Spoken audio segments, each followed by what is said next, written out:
Hello friends, आप सभी का मेरे यूट्यूब चैनल पर स्वागत है।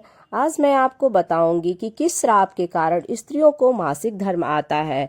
मासिक धर्म यानी पीरियड्स को लेकर भागवत पुराण में एक कथा है। इंद्र ने खुद को ब्रह्म हत्या के पाप से छुड़ाने के लिए अपने पाप का कुछ अंश स्त्री को दे दिया और महिलाओं को मासिक धर्म की यातना मिली।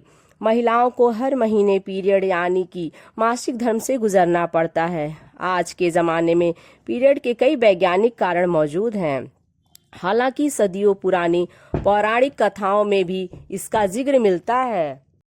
भागवत पुराण के अनुसार इंद्रदेव की एक गलती की वजह से स्त्रियों को मासिक धर्म का वरदान मिला था। मासिक धर्म की पौराणिक कथा। भागवत पुराण के मुताबिक एक बार गुरु बृहस्पति इंद्रदेव से नाराज हो गए। असुरों ने इस मौके का फायदा उठाकर देवताओं पर आक्रमण कर दिया। राक्षसों ने देवताओं को हराकर इंद्रलोक पर कब्जा कर लिया।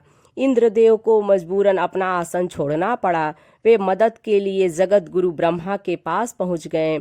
ब्रह्मा ने इस समस्या के निवारण के लिए इंद्र को किसी ब्रह्म ज्ञानी की सेवा करने के लिए कहा। ब्रह्मा के कहे अनुसार इंद्र एक ब्रह्म ज्ञानी की सेवा करने लगे। उस ब्रह्म ज्ञानी की माँ एक असुर थी। इंद्र इस बात से अनभिज्ञ थे। वह जो भी सामग्री ब्रह्म ज्ञानी को चढ़ाते वह असुरों के पास चली जाती।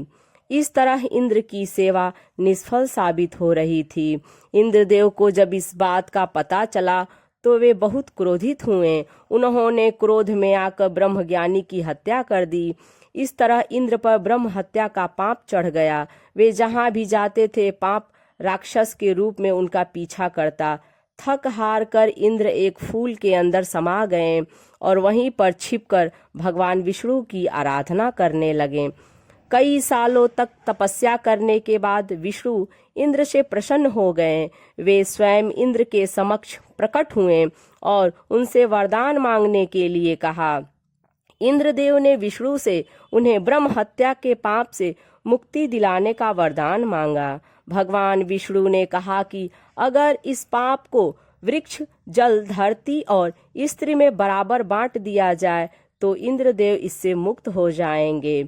इंद्रदेव इन चारों को मनाने की कोशिश में जुट गए। इंद्र ने वृक्ष, जल, धरती और स्त्री को अपने पाप का बराबर हिस्सा बांटने के लिए मनाया। इसके बदले उन्हें एक एक वरदान देने का वादा किया। वृक्ष को इंद्र का पाप लेने के बदले अपने आप जीवित होने का वरदान मिला।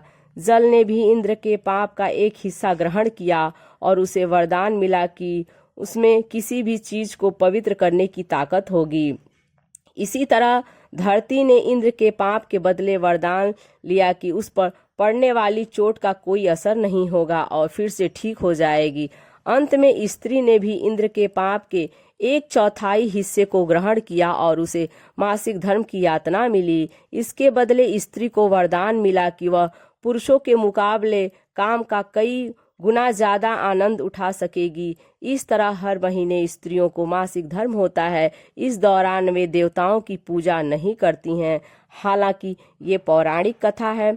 मासिक धर्म का वैज्ञानिक पहलू अलग है। विज्ञान में पीरियड को यानी मासिक धर्म को एक सामान्य जैविक प्रक्रिया माना जाता है जो कि महिलाओं को गर्भ धारण करने के लिए तैयार करती हैं और इससे महिलाएं शारीरिक रूप से स्वस्थ रहती हैं।